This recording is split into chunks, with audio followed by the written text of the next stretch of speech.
ये आर्टिकल शुरू।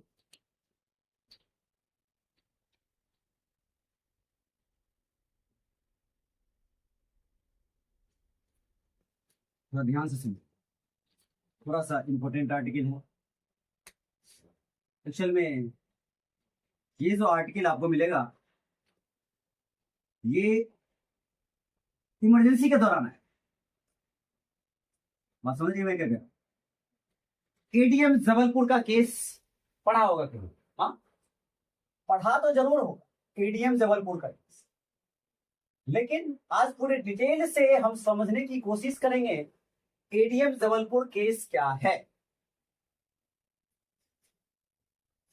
दूसरा,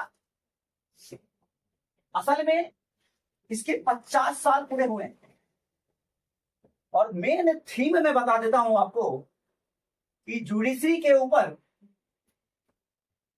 एक काला धब्बा कहा जा सकता है। मतलब गवर्नमेंट ने किस तरह से जुडिशरी को मैनिपुलेट किया, इसका एक जीता जागता उदाहरण। अकाउंटेबिलिटी जुडिशरी के फिक्स करने की बात जब आए मेंस के अंदर, तो आप इस एडीएम जबलपुर केस का उदाहरण दे सकते। पीटी फैक्ट भी, क्योंकि केस भी मिल पूछता है, हाँ पता है।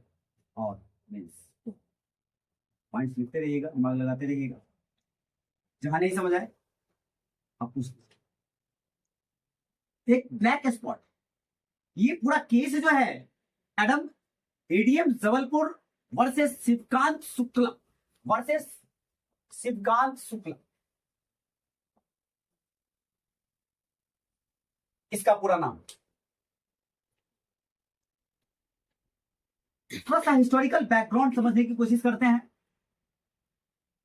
देखो, जब हम 1947 में आजाद हुए थे, जब अंग्रेज जा रहे थे, तो हम उस तरह की बात नहीं करेंगे जब अंग्रेज थे, हमारा देश गुलाम था, तब का परिप्रेक्ष्य सोच करते। जो ब्रिटिश राज था वो मनमानी करता, गले टैक्स लाता था, बहुत सारे इस तरह के कानून बनाता था, बहुत सारे तरीके अपनाते थे। थोड़ा सा ध्यान रखना।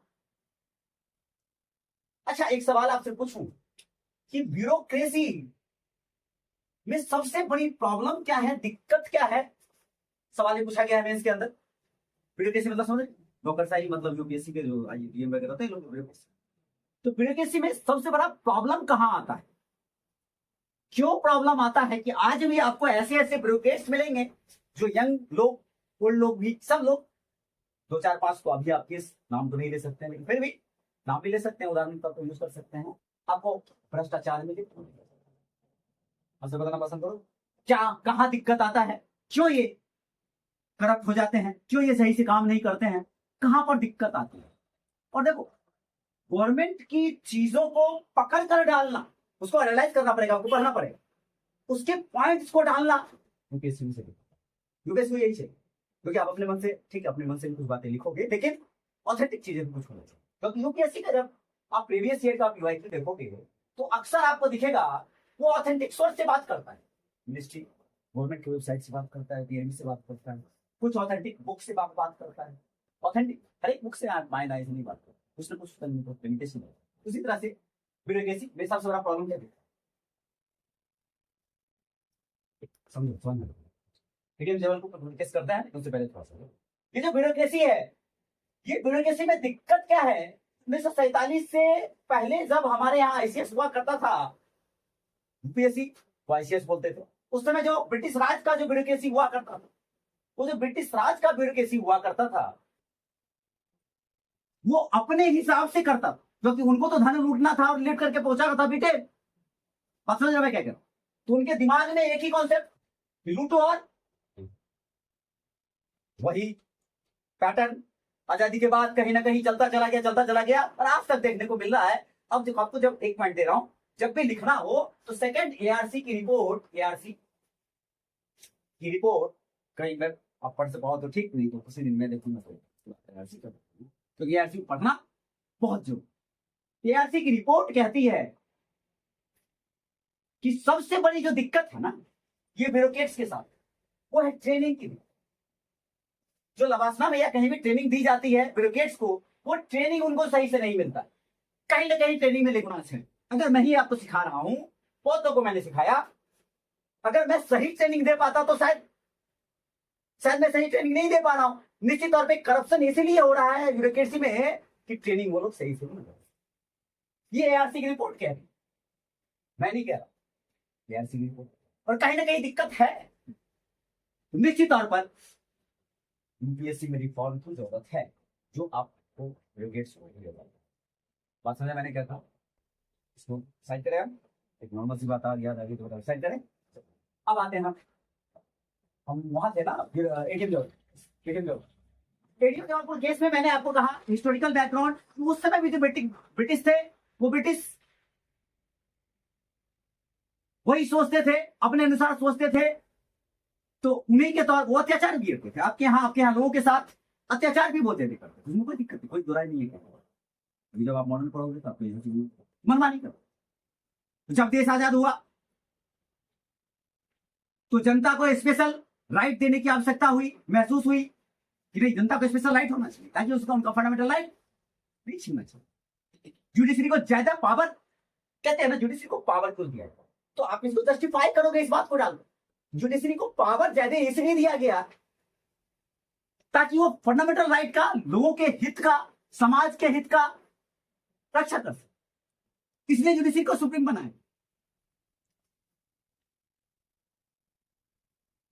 ताकि कोई भी किसी का अधिकार न छीने। आर्टिकल नंबर 32 जिसको हमारे अंबेडकर जी ने हार्ट ऑफ सोल कहा, संविधान का आत्मा कहा, निश्चित तौर पर वो आपको बचाता है। आर्टिकल नंबर 226 वो सुप्रीम कोर्ट का, 32 और 226 हाई कोर्ट का स्पेशल पावर थी कि आपको कोई परेशानी, कोई फंडामेंटल राइट छीना जाता है आपका तो सीधे कहा जाए। जैसे आपको कोई परेशानी होता है लाइफ में तो मां से आप कहिएगा तो चलो ठीक है हो गया, लेकिन अल्टीमेटली कहां जाते? मेन गार्जियन पिताजी के पास, पिताजी आपकी प्रॉब्लम को सॉल्व करते हैं। जब बहुत बड़ी बात होगी तो आप पिताजी के पास जाते हैं। तो सुप्रीम कोर्ट को एज अ गार्जियन भी माना जाता है, एक गार्जियन। बात समझ में क्या? लेकिन इन सबको बाईपास करते हुए आज कितना देखिए 20 जून है, 20 जून, 26 जून 1975 को इमरजेंसी इंदिरा गांधी लगाती। यही बैकग्राउंड एटीएम जबलपुर केस। अब ये कहा कि एटीएम जबलपुर केस जो कहानी कह रहा हूं, कभी हो सकता है ऐसा भी हो जाए, ऐसा भी क्वेश्चन पूछा जाता है जैसे केसवान भारती केस क्या है, या आज के संदर्भ में क्या है, या किस तरह का लैंडमार्क डिसीजन है, इस तरह से क्वेश्चन पूछा जाता है। तो इसमें लैंडमार्क डिसीजन तो एटीएम जबलपुर, क्योंकि मैंने कहा पहले ही कह दिया ये ब्लैक स्पॉट, ये तो लैंडमार्क डिसीजन है। लेकिन जुडिशरी को क्या सीखना चाहिए आगे भविष्य के लिए, वहां पर आप अकाउंटेबिलिटी फिक्स करने की बात या किसी के प्रेशर में नहीं आने की बात जब करनी हो तो आप एग्जाम्पल इसको बात समझ भाई, बात समझ। तो 26 जून 1975 को सेंटर अपने पावर का एक्स्ट्रा यूज करके इमरजेंसी लगाती है। अब जो इमरजेंसी लगाती है, थोड़ा सा उस सिनेरियो को समझिए, उस समय काल को समझिए। मतलब इमरजेंसी लगने से पहले रीजन भी तो कुछ होगा। तो पूरे वर्ल्ड के अनुसार जो रीजन है, पहला ऑयल क्राइसिस बहुत बड़ा था पूरे वर्ल्ड में। निश्चित तौर पे आपके यहाँ दाम क्या हो रहा, बढ़ रहा था तेल का।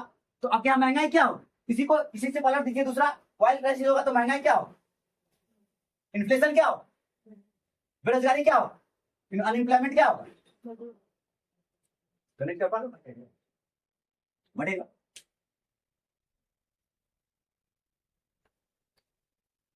पॉलिटिकल अनस्टेबिलिटी भी थी। हालांकि एक बात यहीं पर जान लो, ये जो इमरजेंसी लगा था, कुछ भी कोई बातें कहे, असली बातें तो यही थी कि पॉलिटिकल अनस्टेबिलिटी थी। ये सब साइड कीजिए, साइड करी जाए, बात समझ मैंने कहा, ये सब साइड करे, मेन पॉलिटिकल अनस्टेबिलिटी। अब पॉलिटिकल अनस्टेबिलिटी कैसे था अभी आपको डिफेंड करूंगा, ठीक है।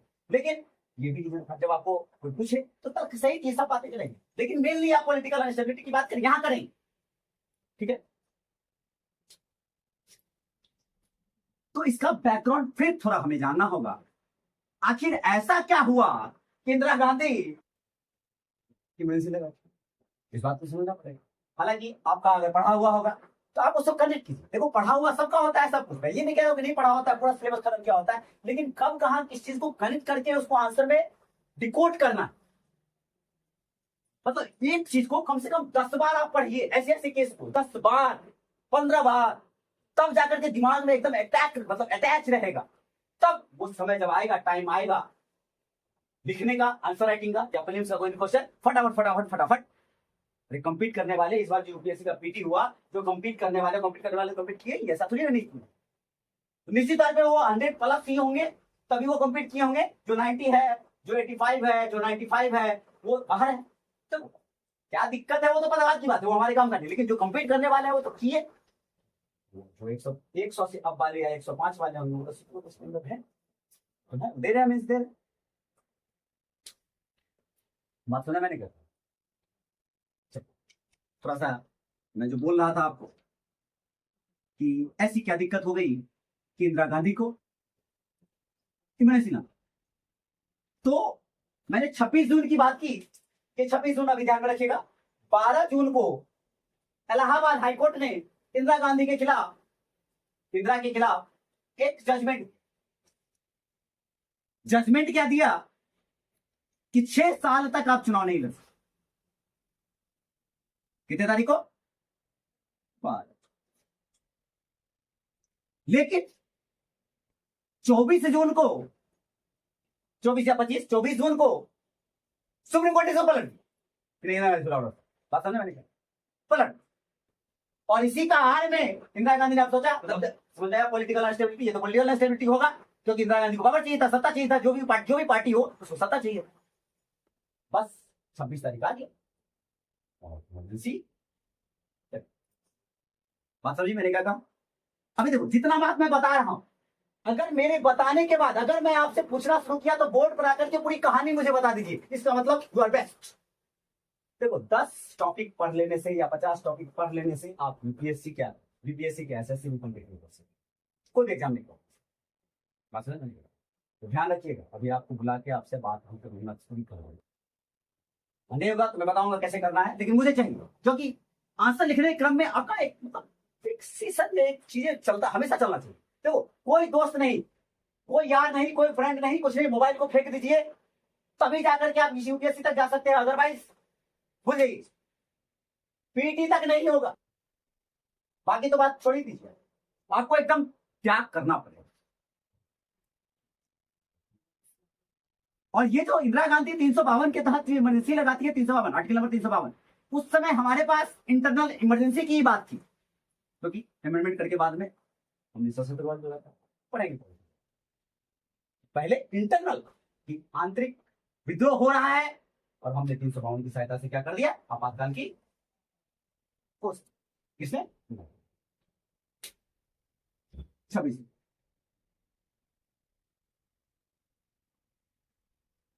जैसे ही इमरजेंसी लगी, अब यहां ध्यान दीजिए, प्रीलिम्स का क्वेश्चन, जैसे ही इमरजेंसी लगी वैसे ही राष्ट्रपति महोदय हमारे 359 के एक के सहायता से, हमेशा ध्यान रखिएगा, जैसे ही इमरजेंसी लगी हमारे राष्ट्रपति महोदय ने 359 एक की सहायता से, देखो एक बात ध्यान रखना, मैं भी उतना बड़ा टीचर नहीं हूं, ये 359 358 355 ये बाएं दाएं मिस हो सकता है मुझसे भी, और बड़े बड़े टीचर से भी होता है। मैं कोई 30 मार खान हो कि एकदम 359 सही है, लेकिन ये सही है, मिस होता है, थोड़ा सा आप नजर तेज रखेंगे और आप बोलेंगे कि हाँ मैंने गलती किया है। ऐसा नहीं है कि मतलब हम जो बोल रहे हैं वही सही होगा, ऐसा कोई जोड़ नहीं। राष्ट्रपति महोदय ने 359 एक की सहायता से 14, 21 और 22 को सस्पेंड कर दिया। बात समझ में मैंने कहा, आर्टिकल नंबर 14 चला गया, आप इसको लेकर सुप्रीम कोर्ट नहीं जा सकते, हाईकोर्ट नहीं जा सकते। 21 चला गया, 22 चला गया। यहां पर हनन किसका हो रहा है? राइट्स का, अधिकार का, किसका? आम जनता का, पब्लिक का। तो निश्चित तौर पर अब जुडिशरी का रोल आना चाहिए, जुडिशरी का रोल आना चाहिए।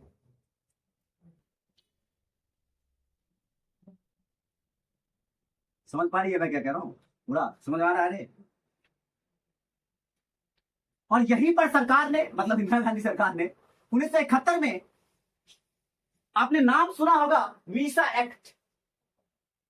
मीसा एक्ट, मीसा एक्ट क्या है थोड़ा समझिए, मतलब जनरली आप समझ सकते हैं। मीसा,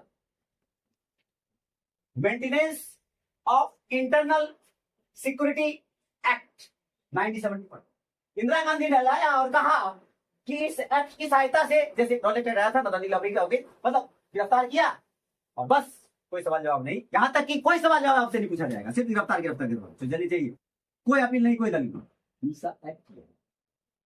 समझे बात?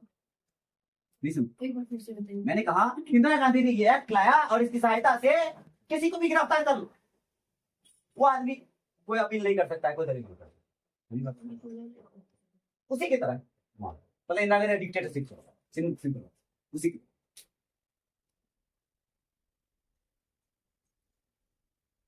इवन आपको जवाब भी नहीं मिलेगा आपको क्यों डिटेंड किया इस एक्ट में, ये प्रोविजन मीसा। मीसा एक्ट क्या है, कई बार पूछा भी गया है, आई थिंक यूपीएससी में शायद ऑप्शन याद तो नहीं आ रहा है, लेकिन तो कब टकराएगा या मेंस के अंदर लिखने के काम आएगा, किस तरह से सरकार भी कभी कभार गलती कर जाती है, तो जो गलती कर चुकी है उसको आप लिख सकते, तो थोड़ा अपने आप को बचा।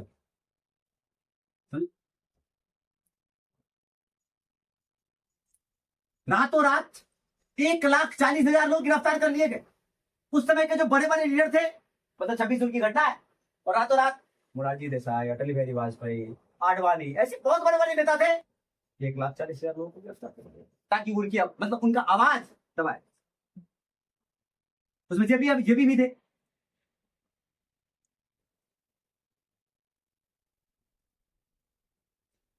न्यूज़पेपर को भी स्ट्रिक्टली बैन कर दिया गया, और इंडियन एक्सप्रेस न्यूज़पेपर वाले को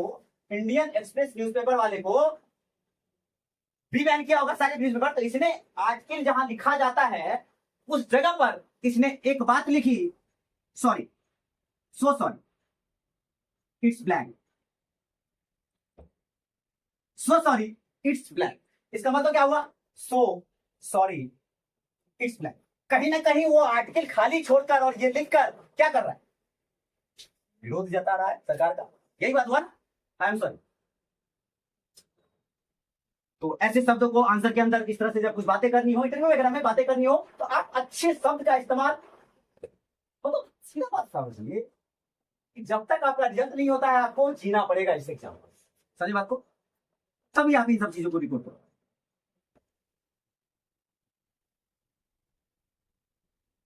ऐसे में तकलीफ नहीं होगी लोगों को, अरे नींद आ रहा, ऐसे में लोगों को तकलीफ नहीं होगी, तो निश्चित तौर पे कुछ लोग आगे आएंगे और फिर हाईकोर्ट का सहारा लेंगे, वही 226, समझ पा रहे हो, 226 का सहारा लेंगे,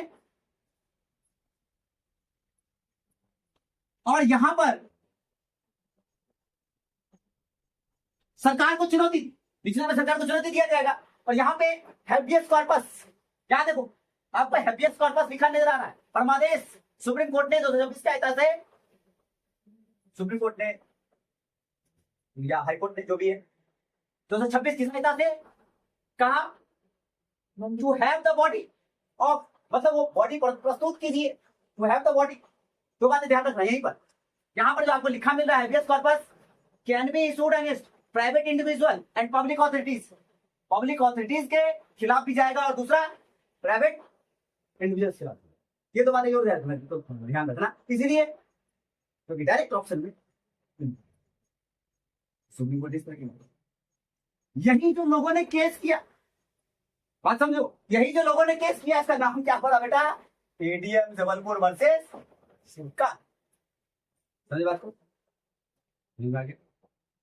थोड़ा सा और है, थोड़ा रिएक्शन में आर्टिकल बहुत अच्छा आर्टिकल, मुझे बहुत पसंद आएगा, बहुत अच्छे अच्छे पॉइंट्स है, मतलब समझने के लिए पॉलिटिक एस्पेक्ट में, आपके पॉलिटिकल अनस्टेबिलिटी के एस्पेक्ट में, दूसरा जुडिशरी की अकाउंटेबिलिटी क्या है, रही है क्या नहीं रही है, ट्रांसपेरेंट रही है नहीं रही है, इन सब के एस्पेक्ट। तो सुप्रीम कोर्ट ने पूछा कि भाई साहब सरकार से कि अंधाधुंध अरेस्ट क्यों हो रहा है। तो दो बात सुप्रीम कोर्ट ने दो बात, पहली बातें और दूसरी बातें। तो दो बातें क्या थी? पहली बातें क्या थी कि अगर एक पर्सन को इमरजेंसी के दौरान डिटेन किया गया, वही डोमिसाइल के तहत मान लो, तो क्या वो जुडिशरी का न्यायालय का दरवाजा खटखटा सकता है कि नहीं? ये सवाल पूछा किसे? लोगों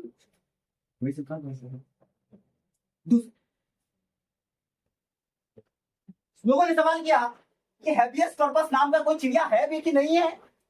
क्या हम वही बात, कोई है ये अस्तित्व में है भी कि नहीं है, ये काम करता भी है कि नहीं करता है? लोगों ने सवाल। एक बात जानना चाहता हूं आपसे, आपको क्या लगता है कि इस एडीएम जबलपुर वर्सेस सिद्धांत, क्या था नाम पूरा, सिद्धांत,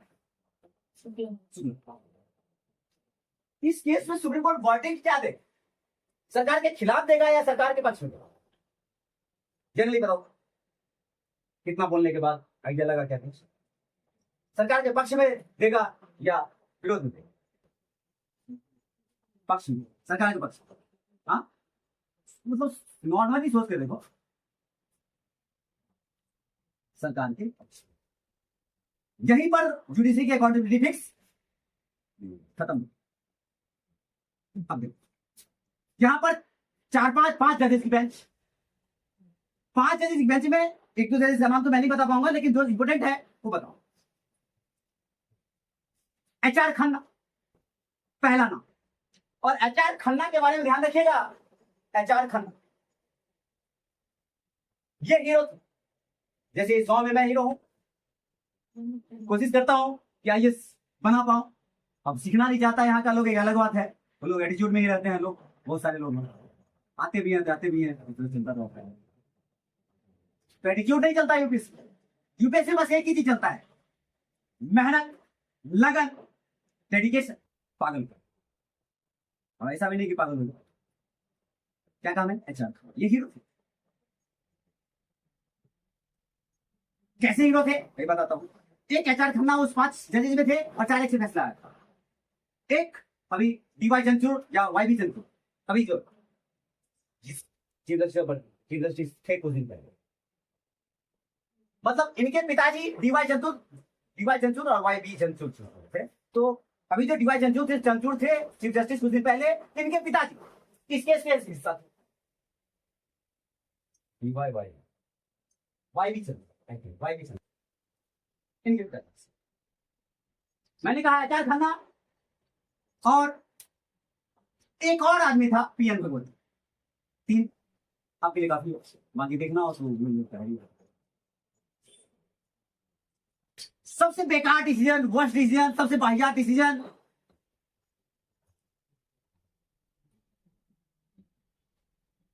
सुप्रीम कोर्ट सीधे तौर पे कहा अगर राइट टू लाइफ सस्पेंड है, 4-1 से फैसला आया, राइट टू लाइफ सस्पेंड है, तो हम भी कुछ नहीं कर सकते।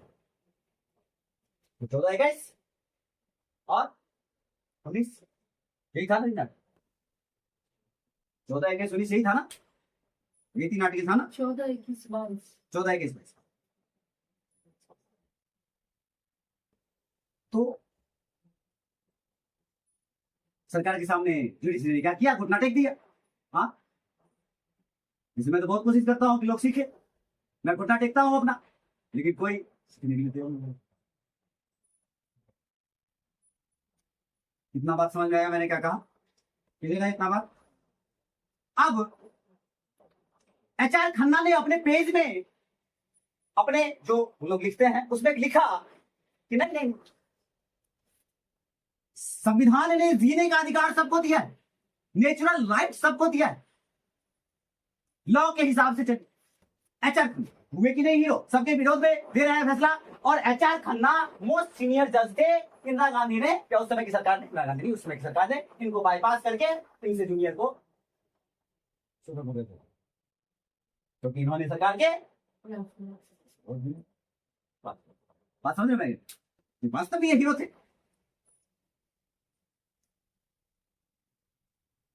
1979 के आसपास बहुत बड़ा ये काला अध्याय या ब्लैक स्पॉट है। यहीं पर एक और केस का जिक्र करना चाहूंगा, मेनका गांधी केस 1978। और मेनका गांधी केस 1978 में पूरी तरह से सुप्रीम कोर्ट ने कहा कि जीने का अधिकार मिलता है, जीने का अधिकार मिलता है। इन्होंने दायरा बढ़ाया, 21 का दायरा बढ़ाया, राइट टू लाइफ का दायरा बढ़ाया। और उन्होंने कहा कि आर्टिकल 21 को सिर्फ अकेले मत देखो, मेनका गांधी आर्टिकल 21 को 14 और 19 को साथ में देखिए। जैसे मेरे लिए सारे बच्चे समान हैं, सबको मैं एक तरह से एक ही चीज सिखाऊंगा, किसी को ज्यादा किसी को कम नहीं सिखाऊंगा। उसी तरह से सुप्रीम कोर्ट ने कहा 14 और 19 क्या है वो मिला। सुप्रीम कोर्ट ने यह भी बोला संसद ने अगर कानून फॉलो करके ही बनाया है तो भी स्क्रूटनी हो। मतलब यहां पर एक रास्ता साफ होता है। दो बातें होती है, आपने पढ़ा हो, एक ड्यू प्रोसेस ऑफ लॉ और दूसरा प्रोसीजर एस्टेब्लिश्ड बाय लॉ। तो जो प्रोसीजर एस्टेब्लिश्ड बाय लॉ है ये हमारे यहां था, जो संविधान ने बनाया वो चलेगा, लेकिन जरूरत के हिसाब से क्या सही क्या गलत, ड्यू प्रोसेस लॉ को भी हमने कहा अपनाया 1978 में, सुप्रीम कोर्ट इसका दोहरा 44th अमेंडमेंट होता है 1978 में, और 2021 को नॉन सस्पेंडेबल बनाया जाता है। इमरजेंसी के दौरान आप 2021 को छीन नहीं सकते। इसी का प्रारूप आगे बढ़ के केटी पुट्टास्वामी केस 2018 बोला तो करो 18 पुट्टास्वामी केस, क्या पुट्टास्वामी का कब 18 कब ना बड़ा गलती नहीं, 18 तो मैंने जानबूझकर बोला है, स्लिप ऑफ टंग नहीं है मेरा, ये जानबूझकर बोला। राइट टू प्राइवेसी आया 2017, राइट टू प्राइवेसी आया। और इसी केस पुट्टास्वामी केस में वाईबी चंचूर का बेटा चंचूर सिंह या जो भी नाम है डीवाई चंचूर लीड कर रहे हैं। देखो गनीमत कैसा, और इसने अपने पिता के ही फैसले को बदला। जो उस समय आईटीएफ जबलपुर का केस आया था उसमें जो कहा था कि जीने का अधिकार हम क्या कर सकते हैं, इन्होंने इसको सही अपने पिता के डिसीजन को गलत माना और उस डिसीजन को सही। तो प्राइवेसी लिटरली छीनी नहीं जा सकती। तो सिग्निफिकेंस क्या है, यह एक केस स्टडी है। दूसरा, सुप्रीम कोर्ट ने किस तरह से घुटने टेके सरकार के सामने, उसका एक उदाहरण है अचल एचआर खन्ना वास्तव में एक हीरो थे। यहां पर कॉन्स्टिट्यूशनल मोरालिटी की जब बात आएगी तो आप इसको रिपोर्ट करो। तो जुडिशरी समय समय पर चेक एंड बैलेंस का काम करना चाहिए जुडिशरी को। जैसे इसको रिलेट करके एक और आर्टिकल बताओ, हालांकि लंबा चला जाएगा, लेकिन थोड़ा सा गेंद दे रहा हूं। उस आर्टिकल को मैं कल या परसों आपको, या होगे तो आज ही कभी थोड़ी देर बाद। अभी कुछ दिन पहले याद है घटना हुआ था, एक जज था दिल्ली का हाईकोर्ट का जज, उसके घर में आग लगा और पैसे जल गए, याद है। अब यहां पर जुडिशरी किस तरह से कहीं ना कहीं जो जला तो एफआईआर होना चाहिए, सब कुछ होना चाहिए, लेकिन ना तो एफआईआर हुआ ना कुछ हुआ, थोड़ा सा इंक्वायरी हो, ट्रांसपेरेंसी। इस आर्टिकल में थोड़ा करूंगा आराम से, ठीक है। एडीएम जबलपुर केस आपको समझ आ गया होगा पूरी तरह से क्या है एडीएम जबलपुर,